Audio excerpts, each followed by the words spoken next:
dear students of LLB second year. In the continuation of lecture on Article 21, we have discussed about the right to life.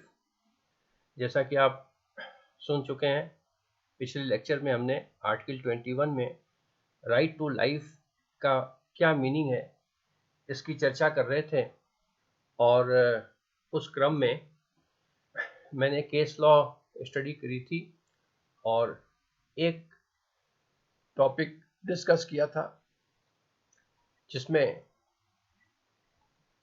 Basically right to live with human dignity की बात की थी हमने। और उसके बाद आज हम चर्चा करेंगे right to reputation and onward. बहुत सारे केसेस, जैसा कि मैंने पहले बताया था कि सुप्रीम कोर्ट ने अलग अलग केसेस में अलग अलग तरह के फंडामेंटल राइट इवॉल्व किए और उसे आर्टिकल 21 का एक पार्ट बताया। तो इस तरह से आज की तारीख में कॉन्स्टिट्यूशन बनने के लगभग 70 इयर्स बाद जो आर्टिकल 21 था उसका जो स्कोप है वो बहुत ही वाइडर हो गया है, और इसी की चर्चा हम कर रहे थे। और पिछला स्लाइड्स अगर आपने पिछले लेक्चर्स देखे होंगे वीडियोस, तो ध्यान होगा कि आर्टिकल 21 में right to life, right to personal liberty और प्रोसीजर एस्टेब्लिश्ड बाय लॉ, ये तीन एलिमेंट्स हैं जिसकी हम केस लॉ के थ्रू स्टडी करेंगे। तो इसी क्रम में आज सेकंड राइट टू लाइफ का एक सेकंड डेवलपमेंट है राइट टू रेपुटेशन। क्या है राइट टू रेपुटेशन? ये किसी भी, सुप्रीम कोर्ट ने ये कहा कि किसी भी व्यक्ति के लिए जो राइट टू रेपुटेशन है वो आर्टिकल 21 का एक इनसेपरेबल पार्ट है। ठीक है, क्या है? इनसेपरेबल पार्ट है। इसको किसी भी स्थिति में अलग नहीं किया जा सकता। और फर्स्ट टाइम इसको सुब्रमण्यम स्वामी वर्सेस यूनियन ऑफ इंडिया के केस में इस चीज को सुप्रीम कोर्ट ने बताया या निर्धारित किया। एक और केस आया the supreme court in state of Maharashtra versus public concern for government governance trust, यह 2007 का केस है। इसमें क्या निर्धारित किया गया? Held that a good reputation was an element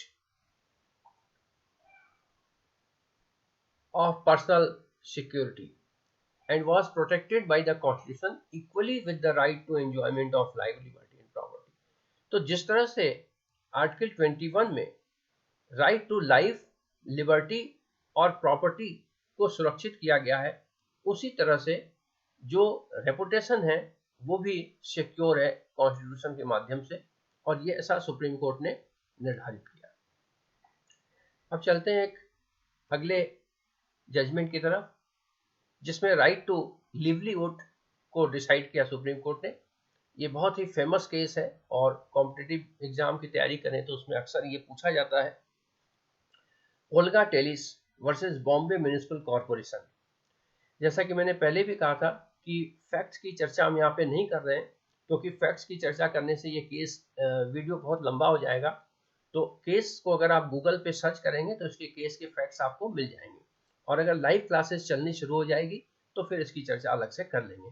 video में एक तो 15-20 मिनट से ज़्यादा का वीडियो अपलोड करना और फिर उसको व्यू करना दोनों मुश्किल होता है, इसलिए ये निर्धारित किया गया है कि जो वीडियो की लेंथ है वो मैक्सिमम 20 मिनट तक की हो, और 20 मिनट के लेंथ में केस की फैक्ट्स को डिस्कस करना थोड़ा टफ है, मुश्किल है। तो बहरहाल हम फैक्ट्स की बात कर लेते हैं, जजमेंट्स की बात कर लेते हैं, फैक्ट्स आप चेक कर लीजिएगा। तो in Olga Tellis versus Bombay municipal corporation case क्या निर्धारित किया गया? It was held that right to life included the right to livelihood. Livelihood means जीवन यापन करने का अधिकार। तो जीवन यापन करने का अधिकार जीवन के अधिकार में सम्मिलित है। अगर जीवन यापन करने के साधन ही नहीं होंगे तो व्यक्ति जीवित कैसे रहेगा? इसलिए कोर्ट ने इसमें ही निर्धारित किया। हालांकि कोर्ट ने यह भी स्पष्ट कर दिया कि no person could claim the right to livelihood by pursuit of an appropriate occupation or a nefarious trade or a business like tourism, gambling, or living on gains of prostitution. तो एक case N Jagannathan versus district collector north Arcot, इस case में supreme Court ने decide किया, 1997 का केस है। तो जहां ओल्गा टेलिस के केस में सुप्रीम कोर्ट ने ब्लंटली राइट टू लिवलीहुड को राइट टू लाइफ का पार्ट माना, लेकिन उसके जस्ट बाद कुछ कॉम्प्लिकेशन सामने आए और 1997 में सुप्रीम कोर्ट को यह कहना पड़ा कि ये जो राइट टू लिवलीहुड है वो एब्सोल्यूट नहीं है, और जो कानून प्रभावी कानून है उसके मर्यादा को रखते हुए है। यानी राइट टू लिवलीहुड के अंतर्गत ये नहीं कर सकते कि आप कोई भी व्यापार आप कर सकते हैं। अगर शराब बेचना मना है, अवैध रूप से आप शराब बेच रहे हो, साहब मेरा राइट टू लिवलीहुड है, मेरा इसी से खर्चा चलता है। प्रोस्टिट्यूशन, गैम्बलिंग, ये हमारे यहाँ कानूनन अपराध है।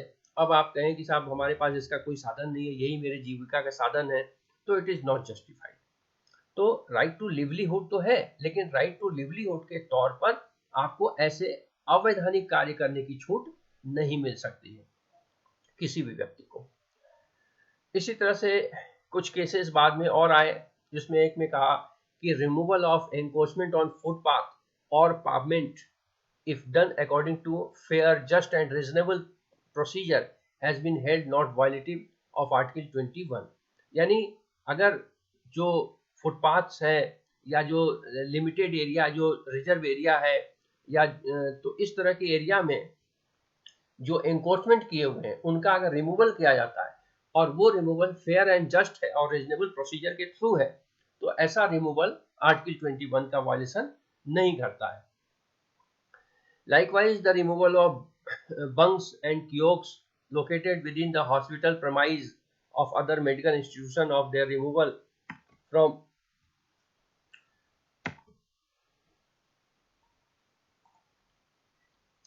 margins of important and busy thoroughfares has been held not violative of Article 19(1)(a) and 21। अक्सर आप देख लेंगे कि जो ऐसे इंस्टीट्यूशंस जहां पर कि काफी गैदरिंग होती है, काफी भीड़ होती है, वहां पर अगर कंट्रोल न किया जाए तो धीरे धीरे छोटे छोटे गुमटी और फिर जो है आड़त इस तरह से लग जाते हैं, जिसको हम थड़ी कहते हैं। थड़ी और गुमटियां लगनी शुरू हो जाती हैं, और कुछ समय में धीरे धीरे एक लगाया, फिर दूसरा लगाया, फिर तीसरा लगाया, और वो रोड एक तो सकरा हो जाता है और भीड़ काफी हो जाती है, वहां पर अनवांटेड लोग बैठे होते हैं।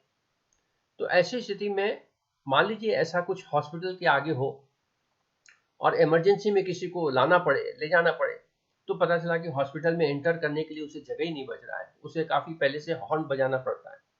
रिसेंटली आप अगर जेएलएन के पास आप देख लें तो जेएलएन के पास ही कितनी जो पीछे वाला गेट है माता जी के मंदिर के पास वाला, उसमें कितनी भीड़ रहती है। कई बार बीच में थड़ियों को हटाया गया, लेकिन फिर वो लोग लगा लेते हैं। तो ऐसे कंडीशन में सुप्रीम कोर्ट ये कहता है कि अगर जस्ट फेयर और रीजनेबल प्रोसीजर के माध्यम से इनको हटाया जाता है तो ये आर्टिकल 21 का और 19(1)(a) का वायलेशन नहीं है। हालांकि कोर्ट ये भी कहती है कि अगर इस तरह के लोगों को हटाया जाता है तो उनका कोई ऑल्टरनेट अरेंजमेंट सरकार को करना चाहिए, ताकि जिनकी आजीविका ही वही है, जीवन का आधार ही वही है, वो उनके राइट टू लाइफ को भी प्रोटेक्ट करना है। तो इसलिए उनको वहां से रिमूवल तो करो, लेकिन उसको रीएलोकेशन कर दो उसका, यानी कहीं पर उसको बसा दो।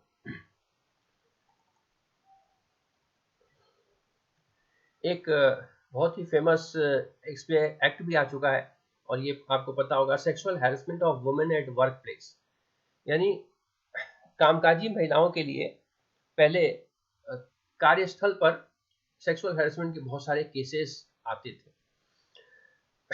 तो इसको लेकर सुप्रीम कोर्ट ने एक बहुत लंबा चौड़ा विशाखा के केस में गाइडलाइन भी इशू किया था, और बाद में इसमें एक्ट भी बन गया।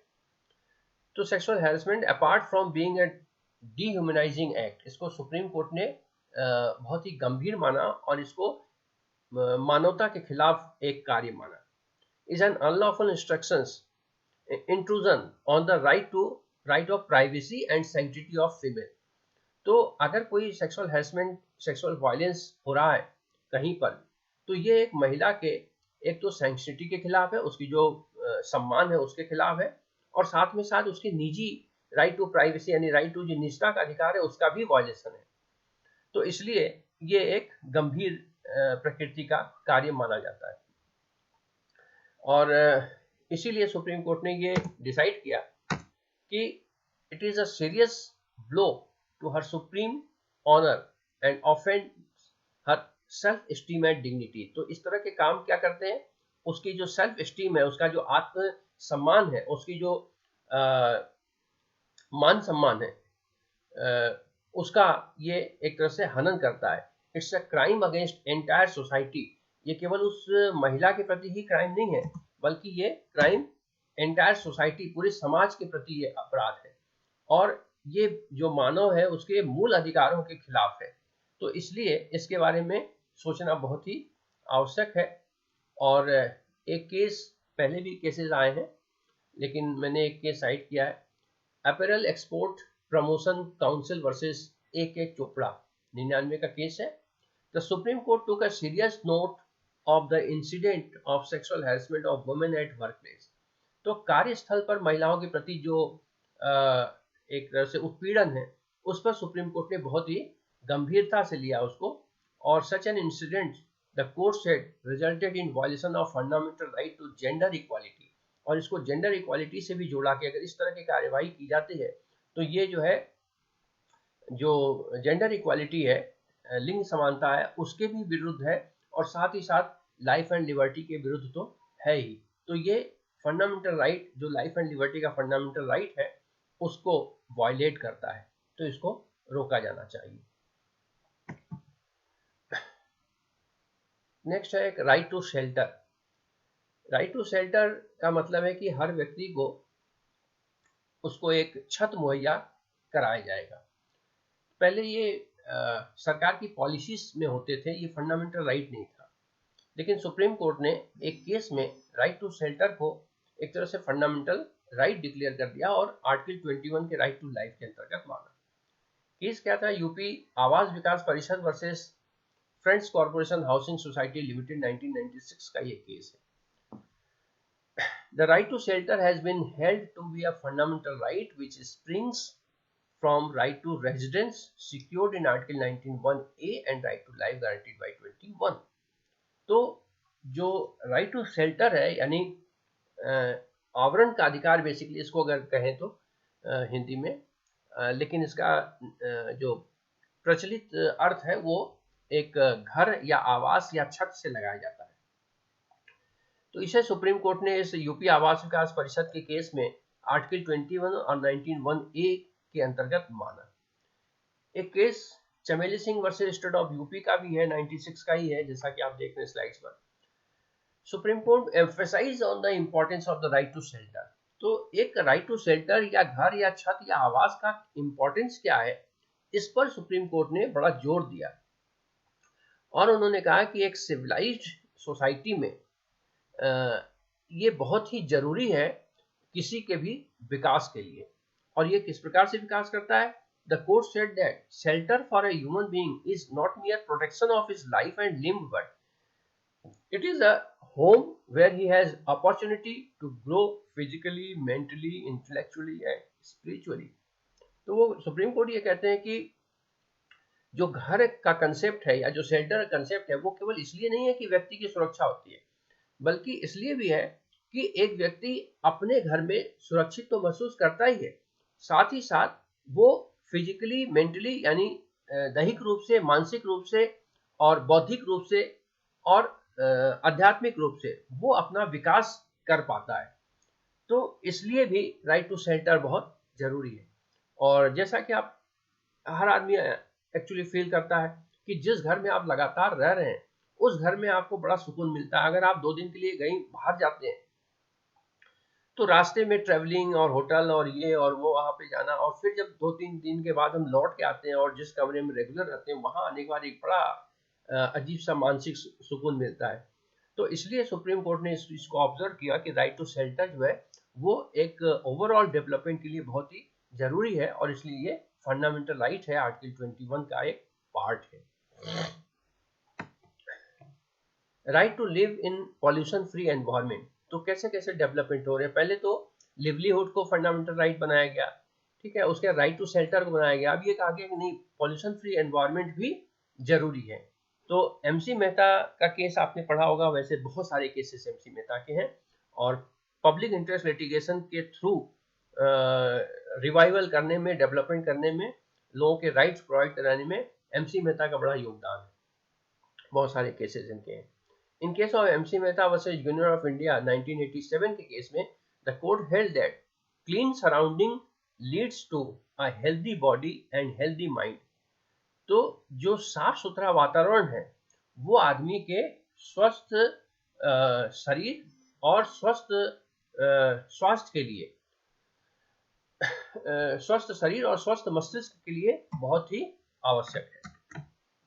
Maintenance of health, preservation of the sanitation and environmental fall within the purview of Article 21। तो इस कारण से चूंकि ये मानसिक और शारीरिक विकास के लिए आवश्यक है, इसलिए स्वास्थ्य और जो प्रॉपर सैनिटेशन है, प्रॉपर पर्यावरण है, उसकी देख रेख, उसकी संरक्षा भी आर्टिकल 21 के अंतर्गत आता है।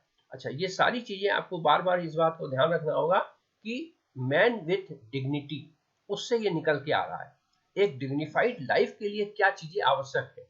और हर बार जब भी कोई नया फंडामेंटल राइट आता है तो सुप्रीम कोर्ट के सामने प्लीड ये किया जाता है कि it is essential for dignified life.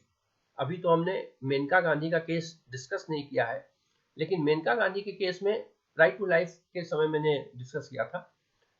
खड़ग सिंह के केस के बाद मेनका गांधी का केस आया, और मेनका गांधी के केस में जब सुप्रीम कोर्ट ने जजमेंट दिया कि life of human means not just like animal but life with the dignity of man. तो ये जो डिग्निटी ऑफ मैन का जो कंसेप्ट आया, इसमें बहुत सारे कॉन्स्टिट्यूशनल एक्सपर्ट, स्पेशली एक पीके त्रिपाठी साहब हैं, उन्होंने एक कमेंट किया कि जो मेनका गांधी के केस में सुप्रीम कोर्ट का जजमेंट है वो वकीलों के लिए एक ऐसा फर्टाइल लैंड उपलब्ध करा दिया जिसमें वो अपनी क्षमता अनुसार फंडामेंटल राइट के अपने मनचाहे वृक्ष उगा सकते हैं। तो इसका अर्थ क्या है कि आप डिग्निफाइड लाइफ के अंतर्गत जिन चीजों को जोड़ सकते हैं, अगर आपने सुप्रीम कोर्ट को सेटिस्फाई किया तो वो चीजें 21 में ऑटोमेटिकली जुड़ के आएंगी और फंडामेंटल राइट के रूप में सुप्रीम कोर्ट उसको डिस्कस करेगी। तो ये सारी चीजें जो है, इसका लिंक कहां से है, मैन लाइफ विद डिग्निफाइड, ठीक है, या ये कह लीजिए मैन विद डिग्निफाइड लाइफ। तो डिग्निफाइड लाइफ के लिए सर्वाइवल भी जरूरी है, स्वस्थ रहना भी जरूरी है, एक अच्छे वातावरण में रहना भी जरूरी है, अपने आध्यात्मिक, मानसिक, शारीरिक, बौद्धिक विकास के लिए शेल्टर भी जरूरी है। तो इस तरह से सुप्रीम कोर्ट ने कहा कि चूंकि क्लीन सराउंडिंग आदमी के हेल्थ और आदमी की शरीर और मस्तिष्क को स्वस्थ रखता है, इसलिए इनके लिए ये जरूरी है कि पर्यावरण का और सैनिटेशन का, स्वास्थ्य का विशेष ध्यान रखा जाए। तो इसलिए right to life under 21, article 21 means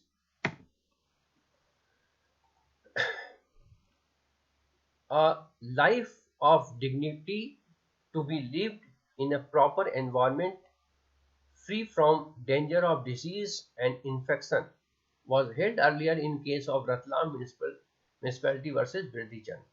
80 का केस है, बड़ा फेमस केस है, अगर आप एडमिनिस्ट्रेटिव लॉ पढ़े होंगे तो उसमें भी ये केस आता है।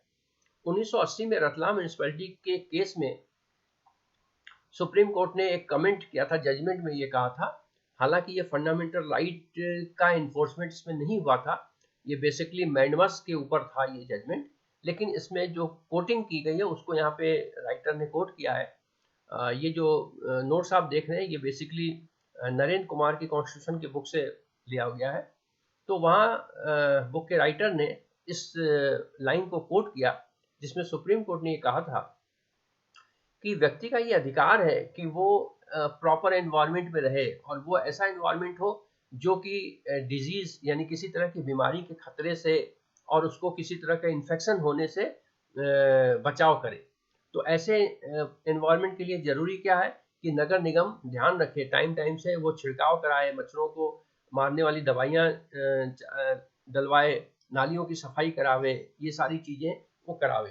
तो ये एक्चुअली फंडामेंटल राइट मैंने बताया कि नहीं था, ये रतलाम म्यूनिसिपैलिटी को कोर्ट ने मैंडेमस इशू किया था और रतलाम म्यूनिसिपैलिटी ने कहा कि मेरे पास पैसे नहीं है म्यूनिसिपल कॉर्पोरेशन के पास कि वो रोड बनवा सके, नालियों की सफाई करा सके वगैरह वगैरह। तो सुप्रीम कोर्ट ने उसमें ये गाइडलाइन दिया था जिसको कि यहाँ पर लिया गया। तो ये एक्चुअली जजमेंट पहले आ चुका था इस तरह का और उसको बाद में फंडामेंटल राइट के तौर पर इसको सुप्रीम कोर्ट ने डिक्लेयर कर दिया। The apex court in case of Murli Deora versus Union of India, आपको ध्यान होगा मुरली देवरा जो है बम्बई में और कांग्रेस के सांसद रह चुके हैं, इस बार नहीं है अभी पर्टिकुलरली। तो स्मोकिंग पे एक केस आया था अभी 3-4-5 साल पहले, ये 2002 का केस है और उसके बाद इस पे एक्ट भी बन गया कि पब्लिक प्लेस पे आप धूम्रपान नहीं कर सकते। तो इस केस में ही, मुरली देवरा के केस में ही सुप्रीम कोर्ट ने इस बात को रियलाइज किया था। तो the apex court in case of Murli Devara versus Union of India, realizing the gravity of the situation and considering the adverse effect of smoking on smokers and passive smokers, issued direction to the government ensure prohibiting smoking in public place। तो government को उसने direction दिया कि आप public space पे smoking करने से रोकने के लिए कड़े प्रावधान बनाएं। और साथ में अगर आप directory principle of state policies देखें तो वहां पे भी एनवायरमेंट प्रोटेक्शन के लिए लिखा गया है। तो referring to article 21 read with article 48A and 51AG, the apex court in MC Mehta versus Union of India 2006 का केस है, said that blatant and large scale misuse of residential premise for commercial use in Delhi violated the right to slumberous and decent urban environment। अब अक्सर आप देखेंगे कि मकानें पहले की बनी हुई हैं, धीरे धीरे उसमें कॉमर्शियल एक्टिविटी शुरू हो गई। तो रेजिडेंशियल एरिया और इंडस्ट्रियल एरिया को अलग इसीलिए रखा जाता है कि इंडस्ट्रियल एरिया में पॉल्यूशन होते हैं और वो रेजिडेंशियल एरिया में रहने वाले लोगों के हेल्थ को डैमेज ना करे। लेकिन जब भी कहीं बस्ती बहुत गंभीर होती है, मतलब घनी बस्ती होने लगती है, धीरे धीरे वहाँ पे वो कॉमर्शियल एक्टिविटी शुरू हो जाती है। तो यही हाल दिल्ली में भी था।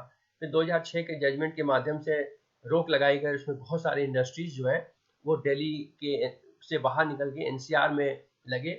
उसमें फिर गुड़गांव भी था और फिर जो है मानेसर भी था और इधर आपके भिवाड़ी और उधर नोएडा, इन सब में जाके वो शिफ्ट हुए। तो इस तरह से सुप्रीम कोर्ट ने एनवायरनमेंट के ऊपर बहुत ही इसको सीरियस नोट लिया और टेकिंग सीरियस नोट फ्रॉम मीनेज, इस तरह की जो कमियां हैं उसको दूर करने के लिए court issued direction to the government include the necessary action against the officer concern since it was also a source of corruption. इसमें सुप्रीम कोर्ट ने यह भी कहा कि इस तरह की जो एक्टिविटीज होती है ये एक्चुअली गवर्नमेंट के जो रिस्पॉन्सिबल लोग हैं जिनके ऊपर इस तरह की ड्यूटी है वो रिश्वतखोरी करते हैं और उसके कारण इस तरह की चीजें फैलती हैं कि रेजिडेंशियल एरिया में आराम से कॉमर्शियल गतिविधियां चल रही हैं और कोई इसको ध्यान नहीं दे रहा है। तो गवर्नमेंट के ऊपर उन्होंने एक तरह से लायबिलिटी इम्पोज की कि वो देखे, अपने अधिकारियों को दंडित करे इस तरह के एक्टिविटीज को रोकने के लिए। तो चूंकि बहुत लंबा वीडियो हो गया है तो इसलिए अब मैं इसको रोकता हूँ। अब इसके कुछ पॉइंट्स और हैं, 5-7 राइट्स और डेवलपमेंट हुए, इसकी चर्चा हम कल करेंगे। Okay, all the best, thank you.